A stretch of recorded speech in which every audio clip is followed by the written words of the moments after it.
बोलिए जिन शासन की सदाकाल जय विजय हो। बोलिए शासन देव की जय हो। बोलिए शासन माता की जय हो। तो कल आप सुन रहे थे 26वें भव में प्रभु महावीर की आत्मा 10वें देवलोक में गई।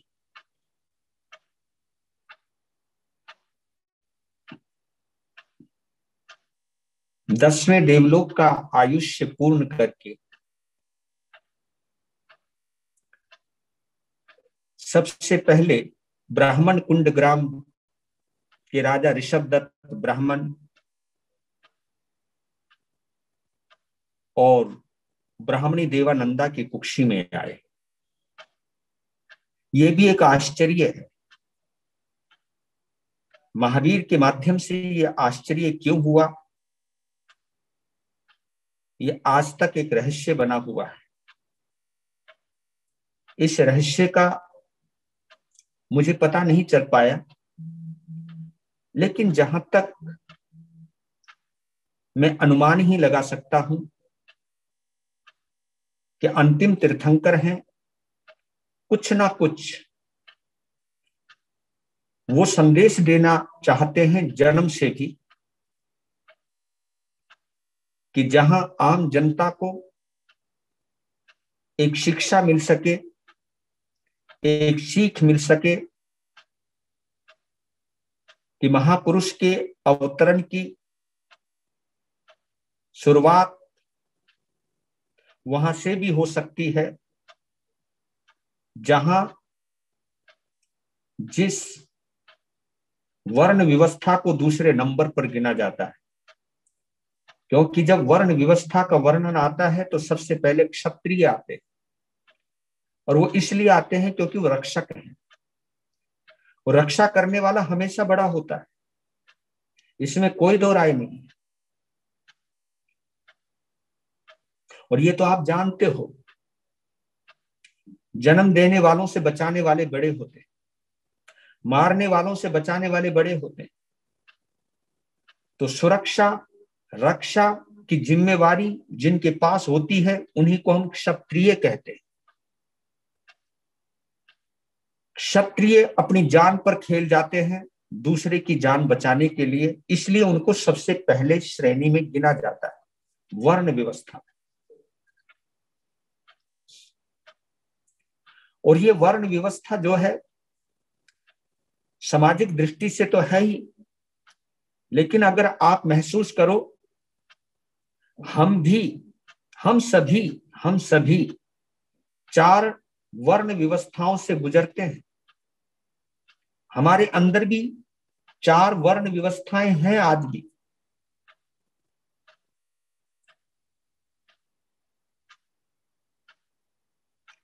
देखा जाए, दिन की शुरुआत हम शुद्धि से करते हैं, और जिस सामाजिक व्यवस्था में जहां पर जिनको छोटा माना जाता है शुरुआत वहीं से होती है। इसलिए मैं एक बात दिल खोल के कहता हूं कि कहीं पर हम किसी को हीन दृष्टि से देखते हैं या किसी को हम गंदगी से जोड़ करके देखते हैं, वो कहीं ना कहीं हमारे जीवन का आधार भी होता है। तो जिस समय हम सुबह फ्रेश होते हैं, जब हमारा पेट साफ होता है, तो हमें कितना रिलैक्स, कितनी फ्रेशनेस हमको मिलती है। और जो सुबह सुबह फ्रेश नहीं हो पाते, जिनको कब्जियत रहती है, पेट खराब रहता है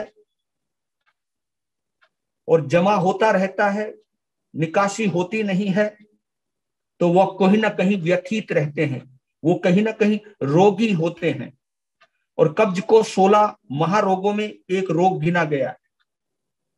तो मैं ये कहना चाहता हूं कि सुबह सुबह हम वही होते जिनको हम छोटी दृष्टि से देखते हैं। मैं ये कहना चाहता हूं, शुरुआत ही वहीं से होती है। हम वर्ण व्यवस्था में क्षुद्र को सबसे छोटा मानते हैं, लेकिन ये नहीं सोचते कि हम भी उस दौर से सुबह सुबह गुजरते हैं। अपनी सफाई हम खुद करते हैं, अपना शुद्धिकरण हम खुद करते हैं, गंदगी को हम खुद साफ करते हैं। तो ये व्यवस्था पहली, नीचे से ऊपर की यात्रा है, ये जमीन से आसमान की यात्रा है। क्षुद्र, जिनको हम क्षुद्र कहते हैं, क्षुद्र का मतलब घटिया नहीं होता, क्षुद्र का मतलब जो सबसे नीचे रहता है। और सबसे नीचे रहने का मतलब यह है कि जो हमारा आधार है, हमारी जीवन महल की जो नींव है, जिसे हम क्षुद्र कहते हैं। इस वर्ण व्यवस्था में हम उन्हें देखना और छूना पसंद नहीं करते, लेकिन आप ये समझिए हमारे भवन की नींव दिखाई नहीं देती, उसे हम छू भी नहीं पाते, लेकिन ये भूल जाते हैं कि हमारा महल उसी नींव के ऊपर टिका हुआ है। मैं इसलिए बोलना चाहता हूं कि जातीय व्यवस्था जो है, उसके पीछे महापुरुषों का कोई ना कोई कारण रहा होगा, लेकिन हम जात पात के अहंकार में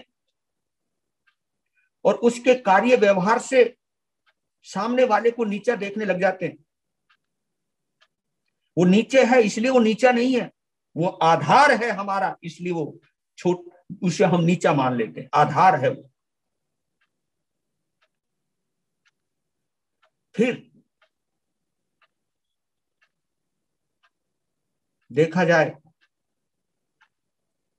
वैश्य की बात आती है, जिसे हम बढ़िया समाज भी कहते हैं, महाजन भी कहते हैं। वो हमारे पेट की व्यवस्था है। हम अपना पेट भरने की सोचते हैं और अपने से जुड़े हुए व्यक्तियों का भी पेट भरने की सोचते हैं, और उसके लिए हम कहीं ना कहीं अर्थोपार्जन करते हैं, पैसा कमाते हैं। तो ये महाजन का ही तो काम है।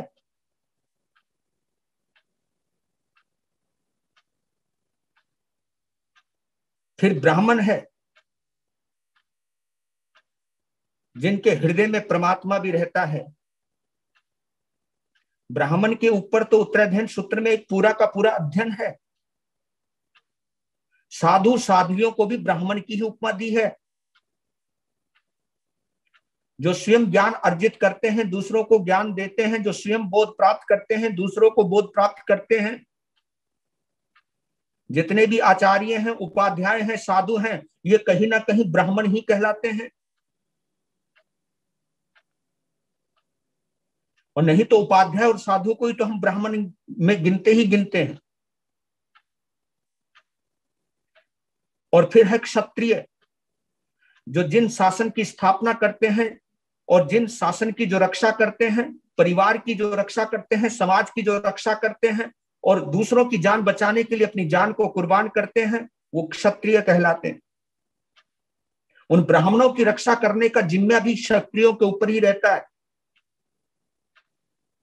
क्षत्रिय ये कह देते तुम ज्ञान बांटो, तुम्हारा संरक्षण पालन पोषण हम करेंगे, लेकिन पूरी मनुष्य जाति को संस्कारों से जोड़ने का काम तुम्हारा है और रक्षा करने का काम हमारा है। और आप लोग भी जब बच्चों की परवरिश करते हो, संस्कार देते, तो आप भी ब्राह्मण होते हो। हर माता एक ब्राह्मण होती है। माता को ब्राह्मण का भी रूप दिया है, ब्राह्मणी का भी रूप दिया है, क्योंकि मां को ही बच्चे की पहली पाठशाला कहा जाता है।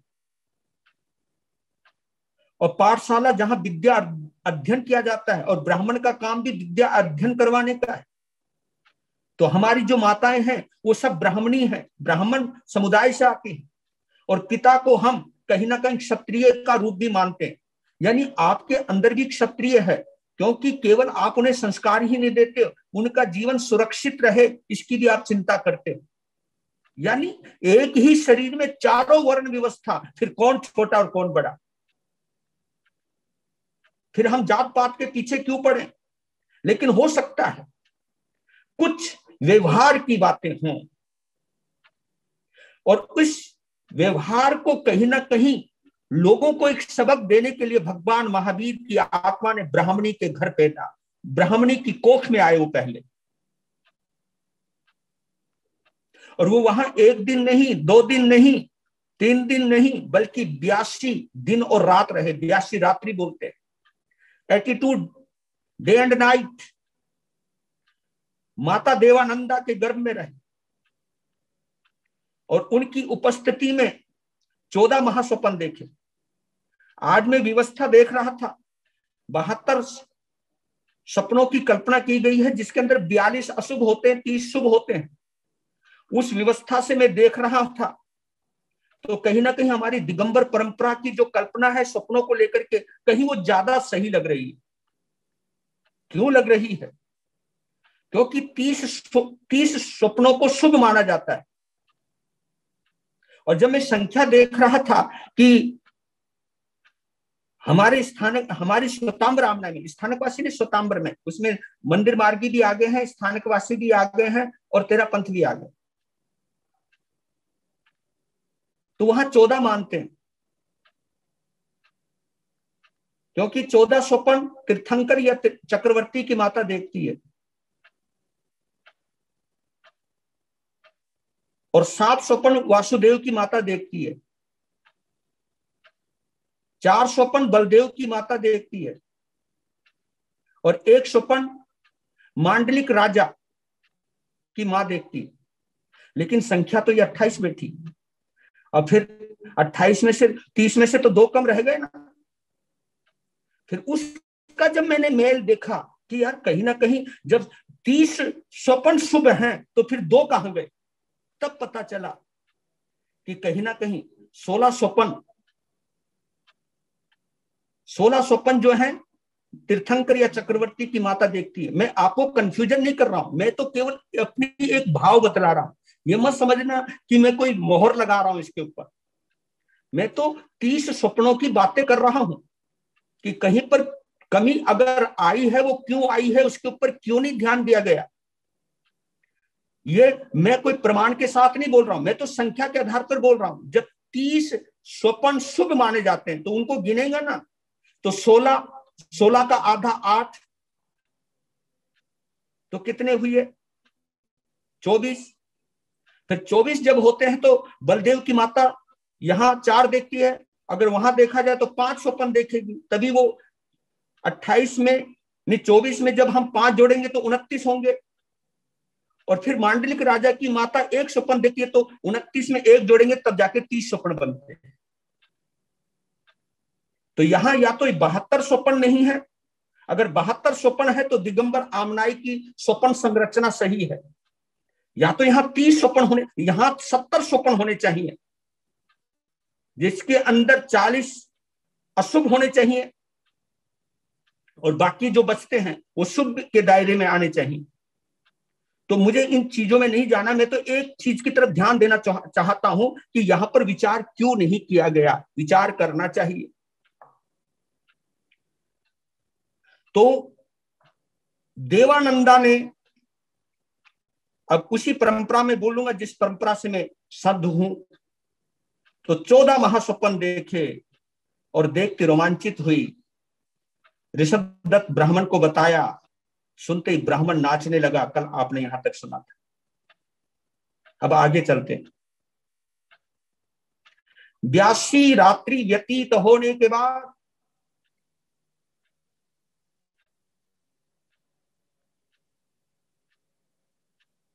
देवराज इंद्र का सिंहासन हिलने लगा। पूरी देवसभा हिलने लगी। एक देवी देवता एक दूसरे पर पड़ने लगे और खुद देवेंद्र का राज सिंहासन भी चलायमान होने लगा। तो जब वो चलायमान होने लगा, सिंहासन जब हिलने लगा, तो तुरंत देवेंद्र ने अपने अवधि ज्ञान का उपयोग किया कि ऐसा क्या हो गया जो मेरा सिंहासन हिलने लगा है, चलायमान होने लगा। फिर अपने अवधि ज्ञान में देखा, अवसर्पणी काल के अंतिम तीर्थंकर ब्राह्मणी की कुक्षी में गए हुए हैं। पहले तो कुछ नहीं, क्योंकि असाधना नहीं वो कर सकते हैं। तुरंत अपने सिंहासन से उठे और देवी देवताओं को कहा, क्योंकि जब पांव रखा सिंहासन से तो एकदम शांत हो गया वातावरण। देवी देवता सचेत हुए। क्या हुआ महाराज? ब्राह्मण कुंड ग्राम में अंतिम तीर्थंकर परमात्मा एक ब्राह्मणी के कुशी में है, आओ हम सभी उन्हें वंदन करें। तो सबसे पहले शकेंद्र ने वहीं से नमोथुनम का जो हम पाठ पढ़ते हैं, नमोथुनम के पाठ पढ़ने की जो पोजीशन है, बॉडी का पोस्चर है, पोस्चर क्या है? को सीधे हाथ वाला जो पांव है उसको हम नीचे रखते हैं और उल्टे हाथ वाले पांव को हम खड़ा करते हैं और खड़े हुई मुद्रा में हाथ जोड़ते हैं। तो इस नमोथुनम की जो हमारी मुद्रा होती है, उसी मुद्रा में शकेंद्र तीर्थंकर को और तीर्थंकर की माता को प्रणाम करता है।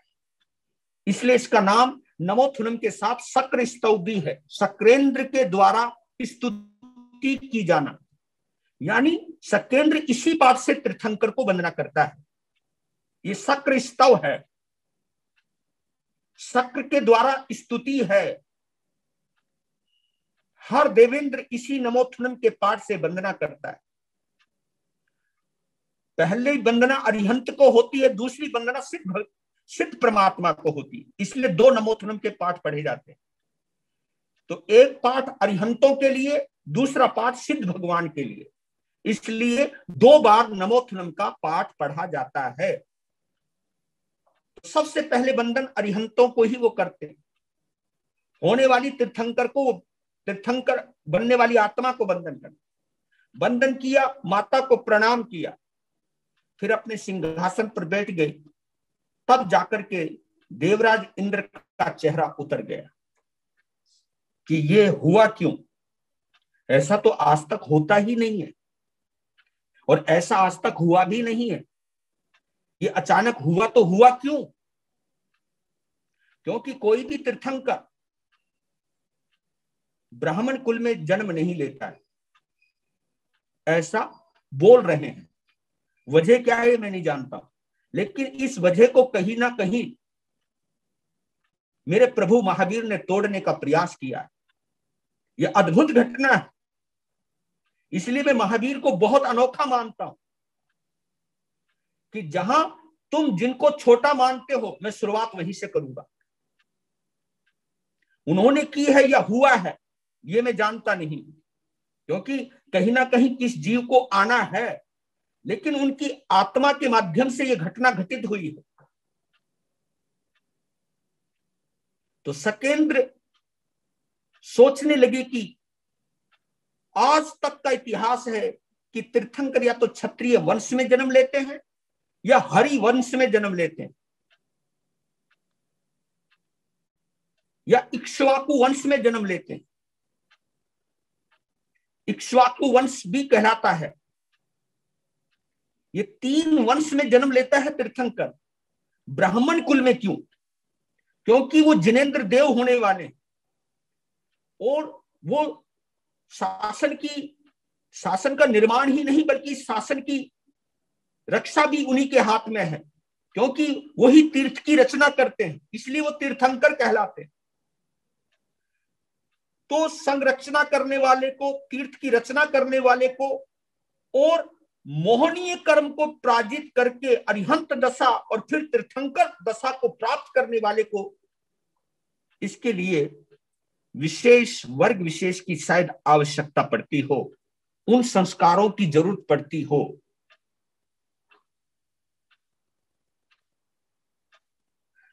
तो शकेंद्र कभी चिंता करे तो उसका निवारण वो जरूर करता है।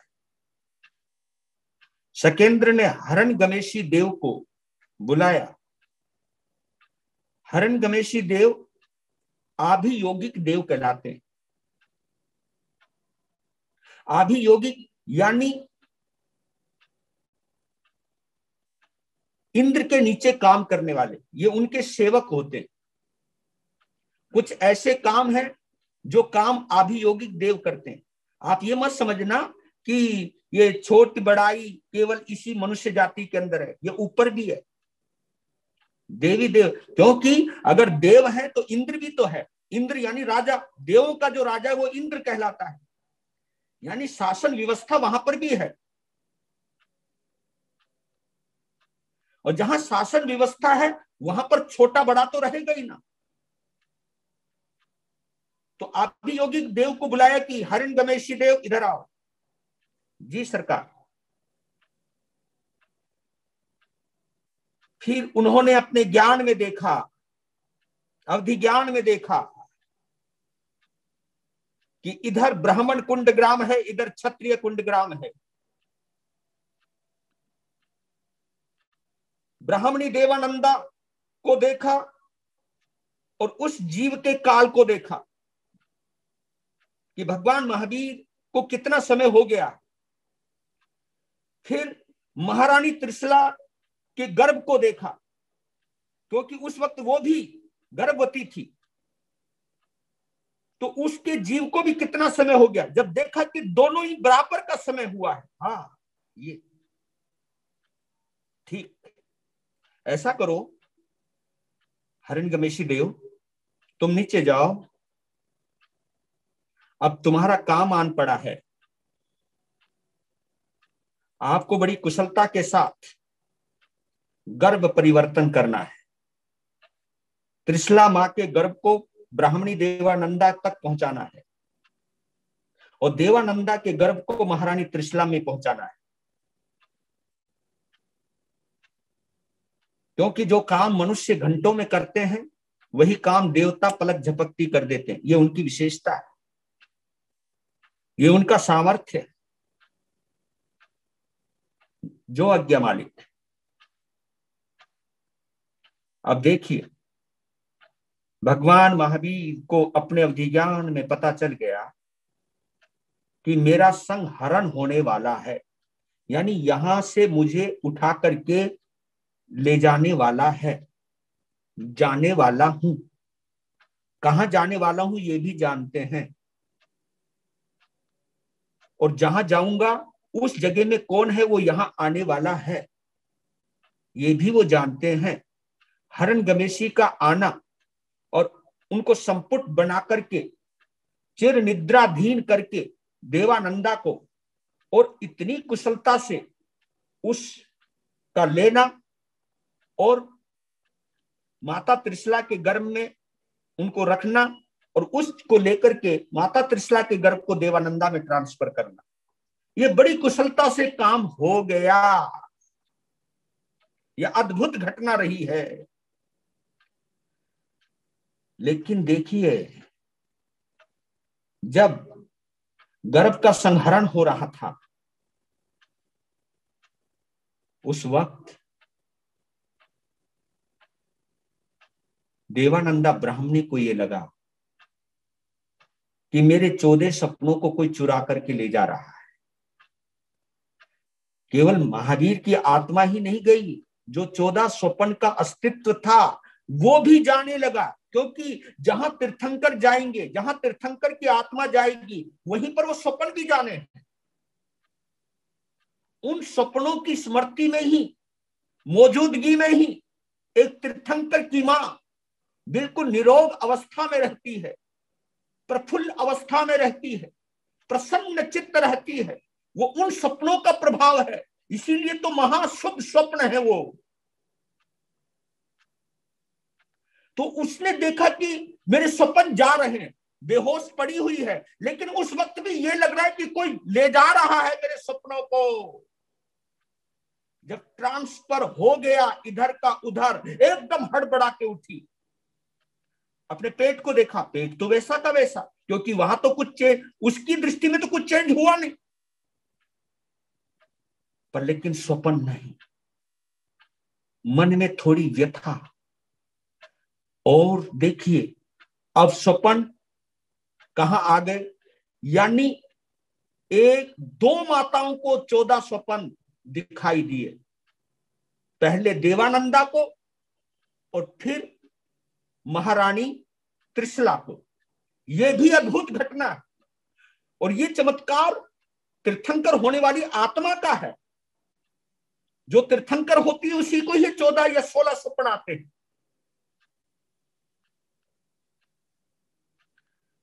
स्वप्न आने लगे, महारानी का चेहरा खिलने लगा, चेहरे पर नूर आने लगा। और जैसे ही 14वां या 16वां स्वप्न पूरा हुआ, महारानी खड़ी हो गई और उसने देखा कि मेरे शरीर में कुछ हो रहा है, रोमांच हो रहा है। अपने आसन से उठी और राजा सिद्धार्थ को कोमल स्पर्श किया। सुनो, हाँ क्या हुआ, बैठो।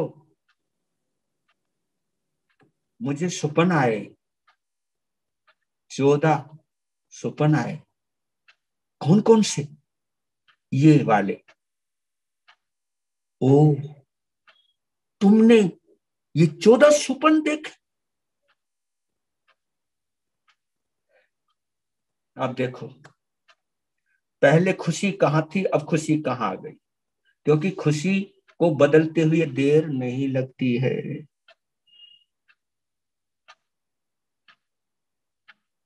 इसलिए कहता हूं कि जब आप बहुत खुश होते हो तो एक बात जरूर सोचा करो, इस खुशी का कोई पता नहीं है कितनी देर रहे। इसलिए खुशियों को देख करके इतराना नहीं चाहिए और दुखों को देखकर घबराना नहीं चाहिए। अगर खुशियां जा सकती हैं तो दुख भी तो जा सकते हैं। दोनों ही तो अस्तित्व है, दोनों ही तो ट्रांसफर होते ही रहते हैं। इसलिए महापुरुष कहते हैं, सुख में इतराना नहीं और दुख में घबराना नहीं।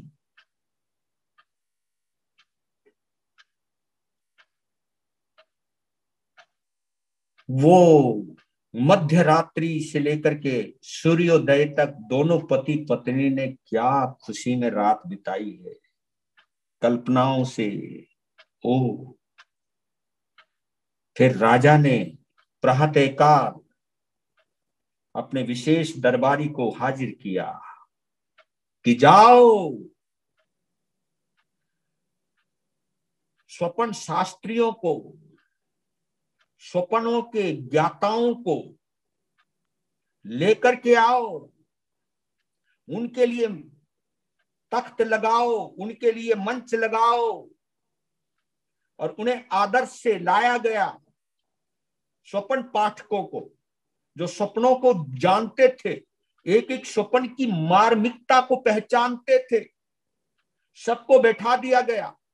फिर झालर लगा दी गई, महारानी को वहां बैठाया गया और बाहर राज गद्दी पर राजा सिद्धार्थ बैठे। वो स्वप्न याद हो गए तो सपनों के बारे में बताने लगे कि हमारी महारानी त्रिशला को पहला स्वप्न आया, 4 दांतों वाला हाथी दिखाई दिया। इसका क्या मतलब है बहुत शुभ स्वप्न है, लेकिन इसकी मार्मिकता बताओ, इसकी गहराई बताओ। तो सभी स्वप्न पाठकों ने कंक्लूजन निकाल करके जो उनके मुखिया थे उन्होंने बोलना शुरू किया कि सुनो राजन, जो 4 दांत वाला, क्योंकि आम हाथी 2 दांत वाला होता है, लेकिन 4 दांत वाला हाथी विशेष हाथी होता है। कहा कि इसका फल है कि जो महारानी त्रिशला के गर्भ में जीव आया है, वो 4 तीर्थों की स्थापना करने वाला होगा।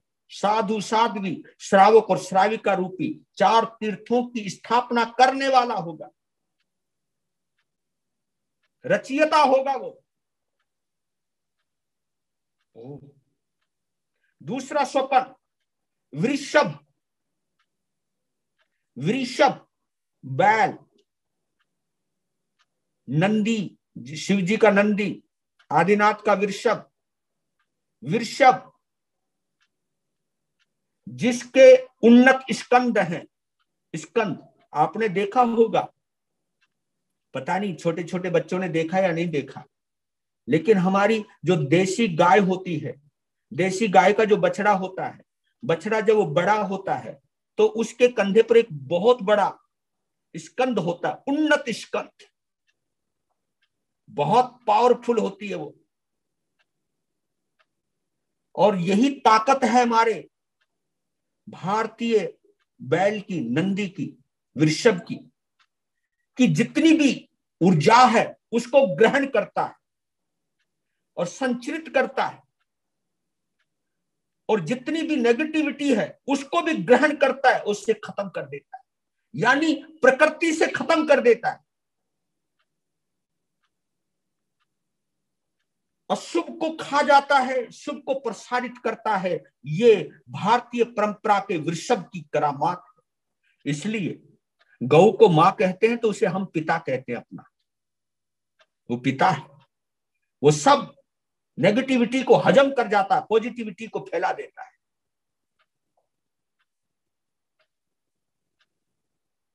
किसका फल है कि जो बालक है ये जन मन के अंदर, जन जन के अंदर या जन मन के अंदर धर्म का बीज बोने वाला होगा। क्योंकि उस समय खेती भी जो होती थी बैलों के द्वारा ही होती थी। अब तो ट्रैक्टर चल पड़े, मशीनें चल पड़ी, लेकिन जो हमारी कृषि थी, हमारी जो अन्न का उत्पन्न करने की प्रक्रिया थी, तो वृषभ के द्वारा यानी बैलों के द्वारा हुआ करती। तो बैल खेतों में बीज बोता है, तो ऐसे ही ये जो जीव है ये लोगों की मनोभूमि पर धर्म के बीज बोएगा। तीसरा स्वप्न, सिंह, शेर, बब्बर से, इसका फल क्या है हे ब्राह्मण देवताओं?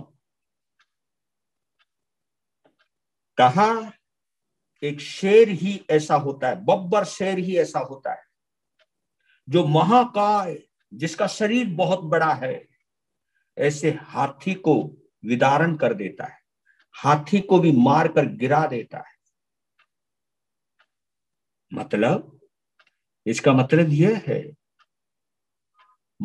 जो हमारा मोहनीय कर्म है ये महाकाय हाथी के बराबर है, और मोहनीय कर्म को परास्त करने की ताकत इस बच्चे में है। हर कोई मोहनीय कर्म को परास्त नहीं कर सकता, बल्कि हम सबको हमारा मोहनीय कर्म दबोच करके रखता है। लेकिन ये वो वीर आत्मा है जो मोहनीय कर्म को दबोच ही नहीं लेगी, उसके अस्तित्व को ही खत्म कर देगी। सुन रहे हैं, रोमांच हो रहा है। चौथा स्वप्न कि दोनों तरफ से हाथी से अभिषेक हो रहा है लक्ष्मी का, और उस लक्ष्मी का जो कमलासन पर बैठी है, कमलासन यानी जिसका आसन कमल है, कमलासन, इसके कई अर्थ निकलते हैं। लक्ष्मी के कई अर्थ हैं, क्योंकि कमल पर बैठती है वो। तुम ही उसके पीछे पागल हो, वो तुम्हारे पीछे पागल नहीं है। तुम तो उसके दीवाने, वो तुम्हारी दीवानी नहीं है। कमलासन, कमलासन का कमल हमेशा पानी से और कीचड़ से ऊपर ही रहता है, वो कमलासन है। और कमलासन पर ही लक्ष्मी का वास है, लक्ष्मी का आसन है। और इसको एक और अर्थ भी है, लक्ष्मी को कमला भी कहा जाता है, कमला। लक्ष्मी का एक नाम है कमला, और ये कमलासन यानी लक्ष्मी किसी पर लिप्त नहीं होती, रीझती नहीं है। रीझने का मतलब यह है कि ये नहीं कि जिसके पास आ गई तो मैं यहीं रहने वाली हूं। लक्ष्मी कभी भी जा सकती है। हाँ, लक्ष्मी किसी एक के पास नहीं रहती। यानी ये जो दिव्य आत्मा है जो माता त्रिशला के गर्भ में आए हैं, इसके दो अर्थ निकलते हैं। एक तो वीतराग होगा, यानी किसी से लिप्त नहीं होगा, दुनिया इसकी दीवानी होगी ये, लेकिन निर्लिप्त होगा, ये वीतराग होगा। पहला अर्थ ये। दूसरा अर्थ ये कि दुनिया की लक्ष्मी को छोड़कर स्थिर लक्ष्मी यानी मुक्ति को प्राप्त करेगा। पांचवा स्वप्न दो पुष्पमालाएं, दो पुष्पमालाएं रंग बिरंगी सुगंधित पुष्पों से भरी हुई। भाई इसका मतलब क्या है कि आपका पुत्र दो धर्मों की स्थापना करेगा। दो धर्म, हाँ, एक आगार धर्म और एक अनगार धर्म, एक श्रमण धर्म, एक श्रावक धर्म। घर में रहने वाले भी उनको श्रावक बनाया जाएगा, उनकी भी मर्यादाएं निश्चित कर दी जाएंगी, अनुवर्ती बनाया जाएगा। श्रावक वो होता है जो अनुवर्ती है और साधु वो होता है जो महावर्ती है। इसकी मैं एक और व्याख्या करता हूं, शायद तुम जल्दी समझ जाओगे। अब जैसे एक समुद्र है,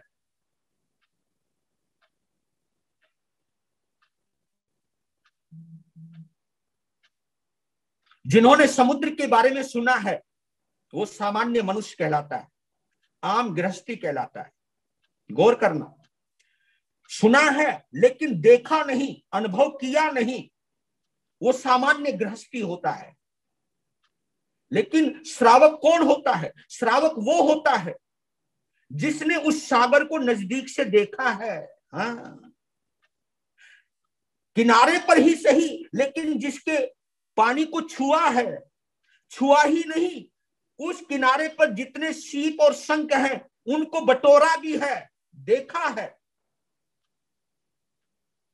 यानी जो लहरों को जानता है और जो वहां पड़े हुए सीप और शंख को देखता है, पहचानता है, बटोरता है, वो उसको श्रावक कहते हैं। क्योंकि वो आम गृहस्थी नहीं रहा, वो समुद्र के पास आ गया है। अब वहां से उठने वाली जो शीतल लहरें हैं वो भी देख रहा है, और उस समुद्र से जो बाहर कुछ निकल करके आया है उसको बटोर सकता है। इतना जो इसका संपर्क है वो श्रावक कहलाता है। तो श्रमण कौन? श्रमण वो जो उस सागर में डुबकी लगाता है, डुबकी लगाने वाला। क्योंकि अगर तुम्हें सीप और शंख चाहिए तो वो तो समुद्र के किनारे से मिल जाएंगे, लेकिन अगर तुम्हें मोती चाहिए तो उस मोती को पाने के लिए डुबकी तो लगानी पड़ेगी, एक विशेष श्रम करना पड़ेगा, और उसी विशेष श्रम के आधार पर श्रमण कहलाता है, साधु कहलाता है, महाव्रती कहलाता है, जो डुबकी मारता है उसके अंदर डुबकी। क्योंकि अब दोबारा आऊं या नहीं आऊं कोई बात नहीं, लेकिन अगर डुबकी लगाते लगाते मुझे कोई मोती मिल गया तो जीवन बदल गया। मोती पाना, ये साधु की भूमिका है। तो दो पुष्पमालाएं का मतलब यह है कि श्रावक धर्म और श्रमण धर्म का निर्माता होता है। छठा स्वप्न, पूर्णमासी का चंद्रमा। चंद्रमा पूरा का पूरा, पूर्णमासी का चंद्रमा। इसका फल, ये ऐसा चंद्रमा होगा जो सभी को शीतलता देगा, तपन मिटाएगा।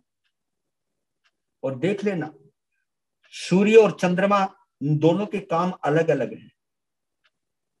सूर्य जो है वो फल, अनाज, सब्जी, इन सबको पकाता है, ये सूर्य की रोशनी का काम है। और चंद्रमा का काम क्या है मालूम है? उसके अंदर जो रस डालता है, आम में जो मिठास डालता है, फलों में जो मिठास डालता है, रस पैदा करता है, ये किसका काम है? चंद्रमा का काम। यानी दोनों का काम, क्योंकि पकना भी जरूरी है और रस होना भी जरूरी है। तो सूर्य और चंद्रमा के संयोग से वनस्पति भी औषधि का रूप ले लेती। वाह, शीतलता, जिसको देख के शीतलता मिलेगी, आह्लाद मिलेगा। सातवां स्वप्न है असंख्य किरणों से युक्त देदीप्यमान सूर्य। इसका फल है कि धर्म का ऐसा सूर्य जिसका कभी अस्त नहीं होगा। धर्म कभी नष्ट नहीं होता, हाँ कम ज्यादा हो सकता है, लेकिन अस्त कभी नहीं होता। आठवां स्वप्न ध्वजा। ध्वजा ध्वजा यानी झंडा, और वो ध्वजा जिस दंड में, जिस डंडे के अंदर है, वह डंडा 1000 योजन ऊंचा है। 1000 योजन, देखते जाओ देखते जाओ देखते जाओ, 1000 योजन, और जिसके अंदर 5 रंग वाला ध्वज लहरा रहा है। अरिहंत सिद्ध आचार्य उपाध्याय को साथ, पचरंगा ध्वज। और फल बतलाया गया कि आपके पुत्र का जो यश है वो तीनों लोकों में व्याप्त होगा। 9वां स्वप्न, स्वर्ण कलश। इसका फल क्या है कि स्वर्ण कलश, कलश जो है शुभ का प्रतीक है, सौभाग्य का प्रतीक है, और स्वर्ण शुभ्रता का प्रतीक है। सोना किसको अच्छा नहीं लगता? जितने मेरे श्रोता हैं, सोना किनको अच्छा नहीं लगता? सोना सबको अच्छा लगता रे। सोना गोल्ड, ये सोना नहीं, वो तो तुम बाद में सो जाओगे, वो सोना नहीं, सोना ये बहुत जबरदस्त चीज है रे। जिसके पास है वो भी नहीं सोता, और जिसके पास नहीं वो भी नहीं सोता, वह बड़े दोनों टेंशन में रहते। ये गोल्ड है। पर लेकिन इसका फल बतलाया गया कि आपके पुत्र का कोई भी अगर एक बार दीदार कर लेगा, एक बार दर्शन कर लेगा, वह आनंद से भर जाएगा, देखते उसका कल्याण हो जाएगा। जो भी कोई इसे देखेगा वो शिवप्रद हो जाएगा, मुक्तिप्रद हो जाएगा, और वो इतना अद्भुत होगा, इतना अद्भुत होगा कि जिसको देख करके आंखें झपकेगी नहीं। हाँ, ये सच है ना। एक जगह लोहे का टुकड़ा पड़ा हो, एक जगह सोने की गिन्नी पड़ी हो, तो लोहे को देख करके आंखें झपक जाती हैं, लेकिन सोने की गिन्नी को देख के आंखें झपकती झपकती भी खुल जाती। हाँ, ये ताकत है। मणि नहीं भरेगा जी, इतनी अद्भुत छवि होगी। 10वां स्वप्न, पद्म सरोवर। इसका फल है कि आपका पुत्र संसार में तो रहेगा, लेकिन संसार उसके भीतर नहीं रहेगा। वो ऐसे ही रहेगा जैसे नाव नदी में रहती है, समुद्र, जहाज समुद्र में रहता है, समुद्र में जरूर रहता है जहाज, नाव भी नदी में रहती है, लेकिन नदी नाव में नहीं रहती। संसार में रहेगा लेकिन उपरत रहेगा, क्योंकि उस पद्म सरोवर का ये प्रतीक है, उस जहाज में कोई भी बैठ जाएगा दिल लगाकर, वो पार हो जाएगा, वो डूबेगा नहीं। 11वां स्वप्न, क्षीर समुद्र। इसका फल बतलाया, क्षीर समुद्र दिखाई दिया, अमृत से भरा हुआ सागर। एक होता लवण समुद्र, लवण नमक को कहते हैं। जिस समुद्र को हम जानते हैं उसका पानी नमकीन है, लेकिन ऐसा भी समुद्र है क्षीर समुद्र, जिसका पानी अमृत से भी ज्यादा मीठा है, अमृत से भी ज्यादा। पियो तो पीते चले जाओ, और पी भी लो तो इतनी तृप्ति आ जाए, इतनी तृप्ति आ जाए, भूख और प्यास दोनों ही खत्म। हाँ, इतनी तृप्ति आ जाए कि जो भी तुम्हारे पुत्र के पास आएगा वो तृप्त हो जाएगा। यानी किसी भी प्रकार की कोई भी जिज्ञासा है, उनका समाधान हो जाएगा, कोई समस्या नहीं। हर बात का प्रश्नोत्तर होगा वहां, हर बात का समाधान होगा उनके पास, इतना ज्ञान से भरपूर होंगे। 12वां स्वप्न, देव विमान। देव विमान यानी, क्योंकि जो देव विमान है वो देव विमान 1000 खंभों पर रुका हुआ रहता है, 1000 खंभों रहते हैं, और वो इतना दर्शनीय होता है। अब हमने तो तुमने देखा नहीं, अब जो लिखा है वही तो बोलूंगा। कभी ये भी क्या पता हम भी देवता बने हो, कभी उस विमान में घूमे हो, क्या पता चलता है। ऐसा तो हुआ होगा जरूर, लेकिन अभी फिलहाल याद नहीं है भैया, क्योंकि अभी तो ये भी याद नहीं है कि मंगलवार को क्या खाया था। तो जब 10 दिन 5 दिन पहले, और छोड़ो ना मंगलवार को, कईयों को ये भी याद नहीं रहता, पूछे बस तूने सुबह क्या खाया था, कहा है क्या बोला, सुबह का भी याद नहीं रहता। अब देखो इतना आदमी भुलक्कड़ हो गया है, और फिर दूसरों को बोलता रहता मैं तो तेरी याद में मरता रहता हूँ।